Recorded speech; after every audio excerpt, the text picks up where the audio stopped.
बिस्मिल्लाहिर्रहमानिर्रहीम। अस्सलाम वालेकुम दोस्तों, उम्मीद करता हूँ आप बिल्कुल ठीक ठाक होंगे। दोस्तों आज है 10 जनवरी सन 2024 और दिन है बुध का। दोस्तों आज की वीडियो में मैं आपके साथ 3 से 4 जो आज की मिक्स न्यूज़ हैं वो शेयर कर रहा हूँ। और सबसे जो पहली न्यूज़ है वो है ओमान के नेशनल म्यूज़ियम के हवाले से। ओमान के नेशनल म्यूज़ियम जो है वो कल से यानी 11 जनवरी 2024 बरोज़ जुमेरात को जो है वो खोला जाएगा। और ये सुबह 10 बजे से शाम 5 बजे तक जो है वो विज़िटर के लिए खुला होगा। और जो भी ओमानी हैं, ओमानियों के लिए कोई भी टिकट की फ़ीस वगैरह नहीं होगी, वो फ्री जो है वो नेशनल म्यूज़ियम का जो है वो विज़िट कर सकेंगे।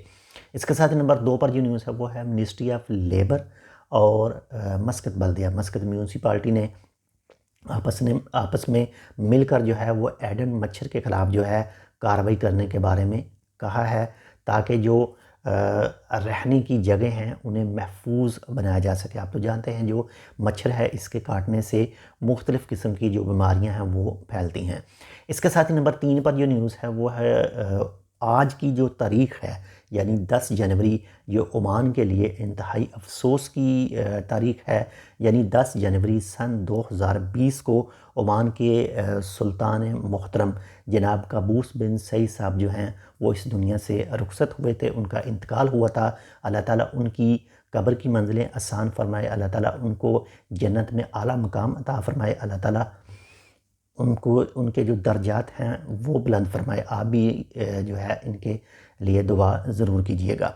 इसके साथ नंबर 4 पर जो न्यूज़ है वो है जो इस वक्त मौजूदा सुल्तान हैं, ओमान के सुल्तान जनाब मोहतरम हैतम बिन तारक साहब जो हैं, उन्होंने 11 जनवरी 2020 को इक़्तिदार संभाला था। और कल जो है उनकी फोर्थ सालगिरह है जो इक़्तिदार संभालने के हवाले से। और इसी के पेश नज़र ही कुछ कैदियों को जो है वो भी जेल से रिहाई का परवाना है वो जारी किया गया था।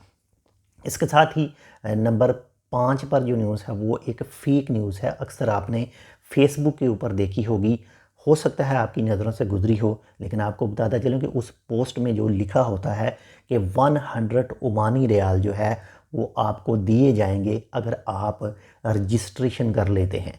यानी वो फेक न्यूज़ है, उसमें कोई भी सच्चाई नहीं है। और कहा जाता है कि ये 100 मिलियन रियाल जो ओमान के अंदर वर्कर काम करते हैं उनके लिए है। लेकिन जो शर्त रखी है उन लोगों ने कि पहले आपने रजिस्टर करना है, रजिस्टर करने के साथ है आपसे वो मालूमात लेंगे और आपकी मालूमात को वो गलत तौर पर इस्तेमाल कर सकते हैं। ऐसे किसी भी धोखे में ना आइएगा, ये बिल्कुल फेक पोस्ट है। तो जो आज की 3 से 4 मिक्स न्यूज़ थी, उम्मीद करता हूँ आपको पसंद है तो लाइक कर दीजिएगा। अगर चैनल सब्सक्राइब नहीं किया टेक विद उर्दू को तो आप टेक विद उर्दू को सब्सक्राइब कर सकते हैं। मिलते हैं आपसे दूसरी अपडेट के साथ, तब तक के लिए अल्लाह हाफ़िज़।